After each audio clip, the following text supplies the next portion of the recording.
Maraming salamat po sa pagdayo dito para makasama kami ngayong hapon. Of course, 15 years na tayo at every year ay parami ng parami ang mga ngiti na nadadala ng ating programa na ito. Yes, dahil 15 years na tayo, pero there is no end in sight para sa longest running noontime show ng ABS-CBN ang It's Showtime! Kaya naman, huwag na natin patagalin pa. Let us all welcome the people behind our Madlang People's laughter and smiles, ang ating Showtime family! Simulan na natin kay Sean Dominguez! Ate Lassie! What's up, mga people? Kuis Ayon! What's up, mga people? Ate Girl Jackie! What's up, hello people? Darren! Hello po, what's up, mga peeps? Ryan Bang Bang Bang! What's up, mga people? Of course, si Kuya Jun! Hello, mga people, how are you? And si Kim Chu! With Sir Augie Alcacid! What's up, mga people? Ate Karel! What's up, hello people? Kuis Jong Hilaria! Mga people, how are you? Kuis Jong Navalo! Hello po sa inyo lahat! At syempre, Bebe! Vice Ganda! Hello po, what's up, mga people? Tapo na lang. Wow! Ayan, syempre bumati na sila sa ating Madlang People and Madlang Press ngayong araw, di ba AC? Maraming salamat sa pagbati for Thank you so much sa ating Madlang Press na andito for today's video at nakikiselebrate sa ating 15th year anniversary, hindi ba? Pero gusto ko lang malaman, meron po ba kayong mga pakiramdam na gusto i-share sa ating mga Madlang Press? Kasi yung ating yung ating magpasikat ngayong araw ay, yung ating 15th year na magpasikat ay intense na. Kinakabahan ako po dito siya. Diba, intense na kasi yung ating 15th year preparation. Kumusta naman ang pakiramdam? Ano ba yung pwede nyo ma-share sa ating Madlang Press? Siguro unahin natin yung first time na makaka-experience sa magpasikat si Darren. Oh! Gusto natin yung teammate, Darren. Marami siya feelings. Salamat, Kuis Bo. Yung pakiramdam po, sakit sa katawan, mga ganun. Yun talaga yung pakiramdam. Tsaka, hindi, ba't kanina sa'yo nakakaba talaga siya? Iba yung preparation kapag host ka po pala kasi nag-guest ako sa Team Vice dati 2022 and it's a different experience. Ano tayo pala noon nung nag-guest ka sa akin? Hindi ko po maalala. Umuwi ka kasi agad. sorry. Pero after party. Ayun, fulfilling kapag nagawa mo yung pinapagawa sa'yo ng trainer. So, ayun, abangan nyo na lang po. Wait, may mga sinasabi mo online. Na? Parang... Yung mga pinopost yung May training mo. Oo, sinasabi mo yung mga hanap mo online. Yung galit ka kasi pinost yung training. Ako po, ayoko na mag-training. Pinopost din agad. Nagpalit daw eh. Surprise. Sino yun? Ito sobrang Nag-leak yung video. sobrang proud kita rin, Siyempre, kakampi ko yan. Pinagmamalaki mo lagi. Kakampi ko yan. First time mo makakasama. Proud na proud ako. Mahirapan mo, di ba? Bakit tong time natin hindi ka proud sa? Bakit wala ako nakatanggap na Kasi ayaw mo ako kakampi. Wow. Kaya hindi ako proud sa'yo. Wow. Hindi ka naman proud na kakampi mo ako eh. Ano ka Ang ba? gusto mo si Kay, kakampi. Yan na ng wig mo. Sino ba gumawa ng wig mo? Morido. Never ka pupunta. Nagagalit eh. Nagagalit si Ryan. Uy, magka-team yung dalawa. Wala sanang away na mangyari. Pili ka naman wala. Oo. Sila ang Monday group, hindi ba? Ang Of Vice, course. Corel, Ryan. Silang Monday group. Sila? Ang mahalaga nag-guide ko na sila. So as director na lang pala siya. Pero ayun si Sean naman, kumusta ang feeling ng ng preparation naman siya? Ako naman, second time ko po na magpapasikat. Ayan, sobrang masaya, fulfilling siya. Tulad nga ng sinabi ni Darren. Sabi mo na yung gagawin mo. Siko mo na. Magpapalamon ako sa Papalabot siya sa puwet niya. Sa balak. Sa balakang niya. Palabot sa balakang niya. Pero makikita niyo yung balakang ko doon. Natatakot ka. Kasi kung sabi nung press sa i-twerk mo yan, girl. Oo, ano man yan. Go siya. Pati Yeah. Diba? Lahat ng catering dyan na punta. Proud yung Ba't kumakain yung ipon dito? proud yung leader nyo. Pinakain mo ba na kami siya? Alam mo, yan ang gusto ko sa dalawa kong teammate. Ano? Babae, yun ang gusto ko. Babae sila. Ayaw niya na wala lalaki. Oo, tsaka lahat ng pinapagawa ko, ginagawa nila. Umaangal na nga sa Grabe, joke na ito pinapagawa. Umaangal na nga siya, sabi nila, joke, sakit na, sabi ko, ganyan talaga. Oo, ganyan talaga. Siyempre, Siyempre, gano'n naman talaga. Pag hinihirapan mo, maganda na siya. pero game na game sila. I mean, lahat talaga gagawin para sa team. Abangan talaga namin yung Friday. May video ka, may video ka. May video. Bawal, baka mag-anti-trader ni Darren. Ayan. So, nasyala ni Sean, si Lassie naman. Ayan, syempre second time ko na at kinakabahan kami sa isang kasamahan namin kasi stretching pa lang, pilay na. At Si MC. Hello soon, ciao to MC. Pagaling ka. Pagaling ka, sa dugo tayo. MC, may jacket. Oo nga, MC. Ayan, so syempre pinaghahandaan namin ng team namin. You and Kuya Alvin. With MC. Yes, Team Tuesday po kami. Team Tuesday, ang Team Tuesday. Yes, Team Tuesday. Abangan niyo po yun. Magugulat po kayo. Wala po kami doon. Hindi nagpakita. Grabe, napipil ko rin talaga yung pressure kapag naglalakad tayo sa mga pasilyo dito, ganun na ang lakad nila, dire-diretso na lang. Wala nang tingin-tingin. Wala na, dire-diretso Oo. lang yun. Oo. Pero si Jackie naman may mai-share na. Sharing pala to. Tulad ng sinabi ni Kuya Drong, kahit masakit talaga yung ginagawa, yung kailangan gawin, kailangan tiisin yung sakit para sa ikagaganda ng ipapakita sa madlang people. Yes, amen. Para malungkot ka. Ha? Hindi oh. At saka may bago na naman sa mukha nito. Wala! Kuya bago? Ako lang to. Kung anong mga bago din pa isa-isa, nagugulat na lang. Parang, Hindi mo nagpapaalam? ba't di pa rin? Kasi isang piece na yung pinagawa, hinabol yung isa. Ikaw naman. Wala to madlang people, ako lang to. Uy! Ayun. So abangan natin yan. Yes, abangan talaga. Yes. Pero eto, ang mga kanina pa nag-aabang, yung mga naman natin ang ating mga kaibigan mula sa ating madlang press. From GMA, kasama natin ang GMA and GTV Digital at ang GMA News and 24 Oras. Hi po! Hello. Yes, hello po! Hello! Hi, si Jerry! Lalo na dito sumasayaw sila, parang gusto sumampol. At sa ating pinakamamahal na GTV yung uli sa Yes! Love GTV. Sino ba? Ayan.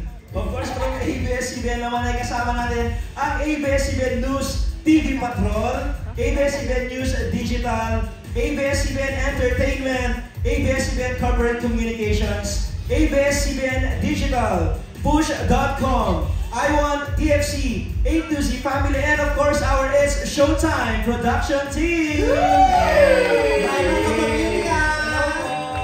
Kung may GMA, may ABN. CBN. Tama. Uy, sa kiwatahan natin kayo, John! Ano yung GTV? GTV. GTV! JTV. JTV. Wait, pero yun yung mga hashtags natin these past week. Monday, Tuesday, celebration. At ngayon ay ang ating It's Showtime Media Day! Oo, pero eto, simulan natin ang ating questions from the press. Unahin na natin dyan mula sa 24 Oras GMA, Miss Aubrey Carampel.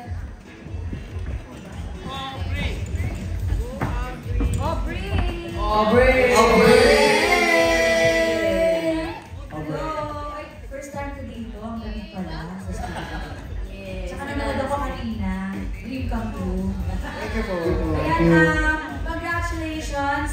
15 anyos na ang It's Showtime. And very recently, no, Pati yung inyong segment na Kalokalike, nakakaabot ng internationally. Hey! So, napansin ni Snoop Dogg, ni Bruno Mars. Jose Rizal. Napansin din yung Siguro kung makakabangon si Jose Rizal, baka may comment din siya. Your reaction on that na ganun kalaki yung segment na umaabot globally.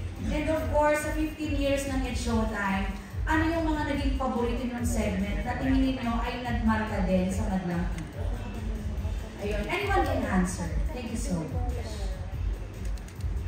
Ano kaya ang kanilang mga favorite segments? Personal po itong favorite ng Miss Obi. Yes, pero first yung reaction muna dun sa pag-viral ng mga Kalokalike contest. Yung virality, nakakatuwa kasi ibig sabihin, ang lala ng reach, di ba? Ang lawak-lawak ng inaabot ng programang ito na umiiri sa GMA, sa GTV, sa Kapamilya Network, sa A to Z, sa social media, di ba? Yung digital reach, ang lawak-lawak, di ba? Kasi ang active-active ng madlang people sa social media, isa din yun sa mga paraan na nakakarating sa ibang bansa at sa malalayong mga tao yung mga ganap dito dahil sa kaaktibuhan ng mga madlang people sa social media, di ba? Post sila ng post, ang dami nilang post, kaya kung saan nakakarating. At nakakaaliw kasi naaaliw din yung mga taong involved, di ba? Parang nahahappy sila. Siguro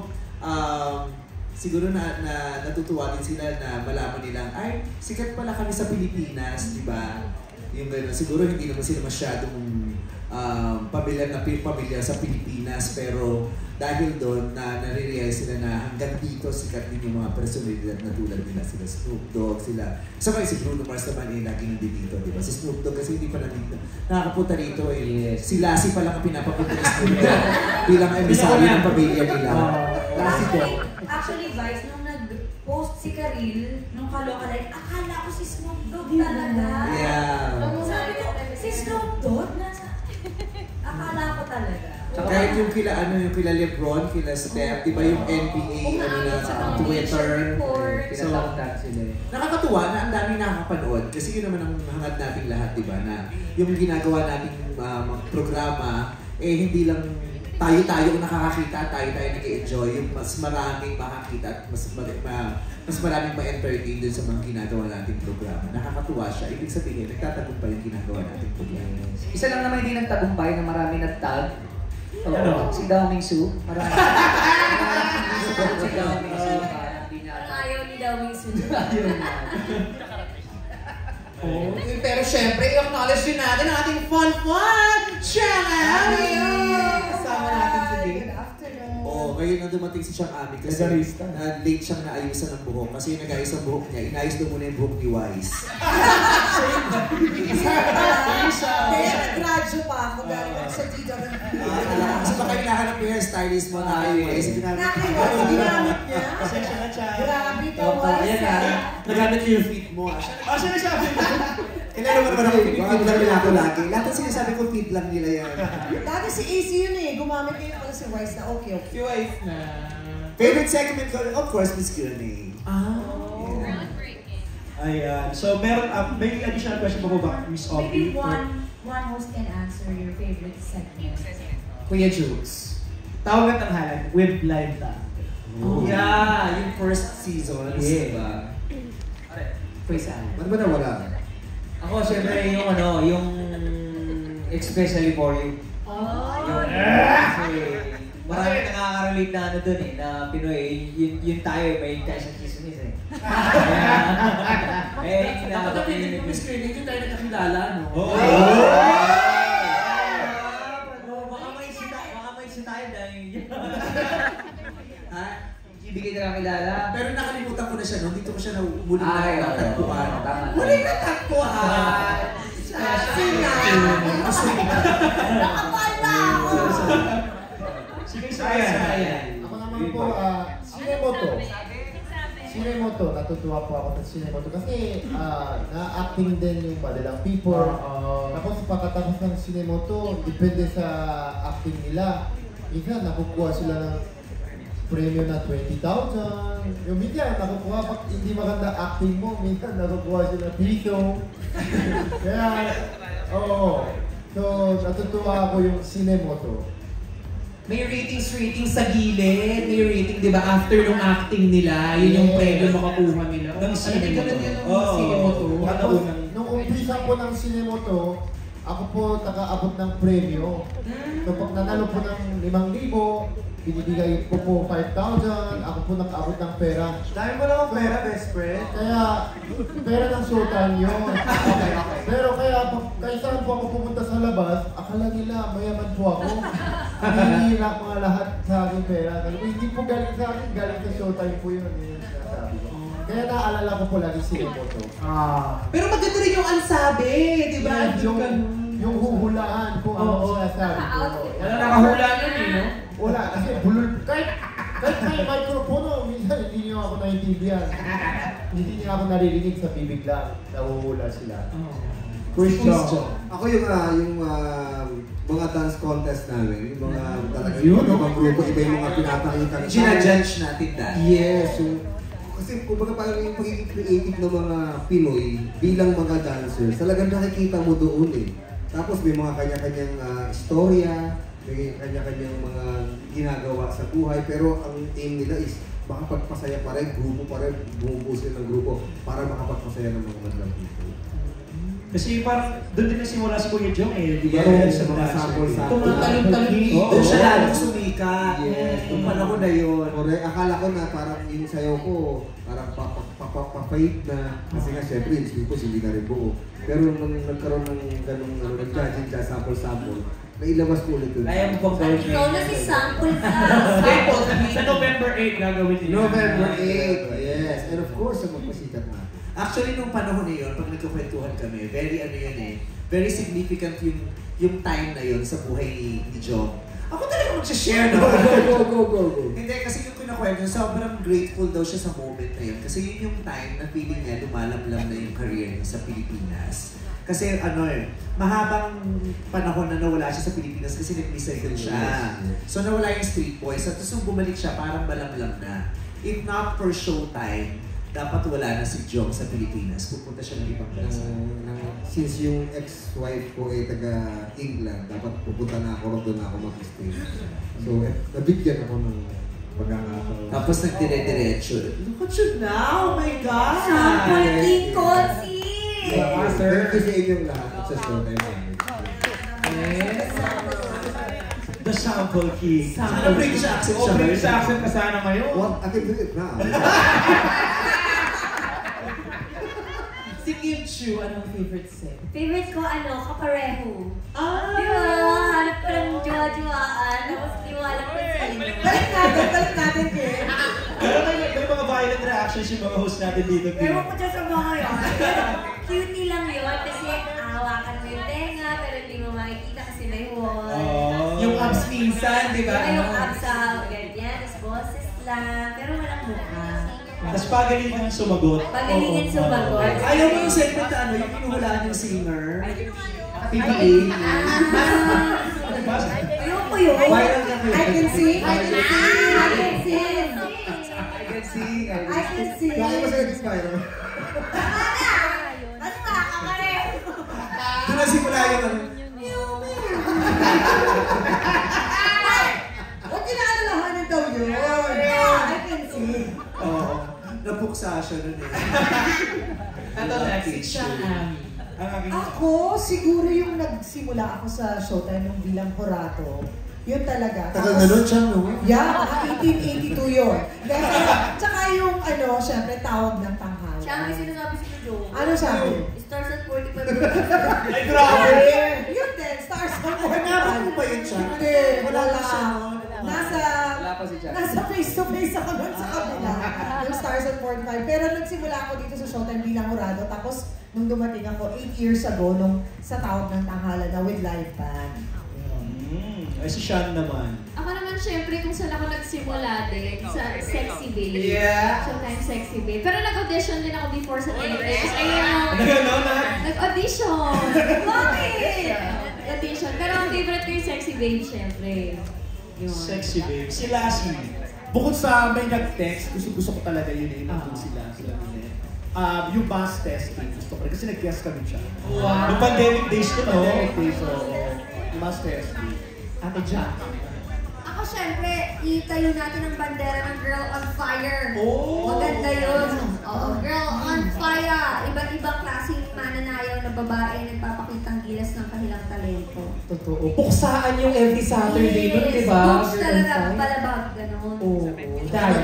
Tsaka naging ganun ko sa La Union, di ba? Girl on Water yun. Napuksa, yun ang totoong napuksa. Girl on Water daw yun. Si Darren, ano favorite? Ako po, sino mo to? Tsaka Kantang Halian. Ayun. Kasi masaya din yung mga grupo ng hosts na gumagawa ng kanilang interpretation ng kantang kinakanta namin sa Kantang Halian. So yun. Especially singers si Daryl, di ba? Tulad performer din. Salamat po. Just pop heart. Oo naman. Si Ate Kay. Tawag ng tanghalian, pero ito, yung school showdown, ang ganda ng vibe.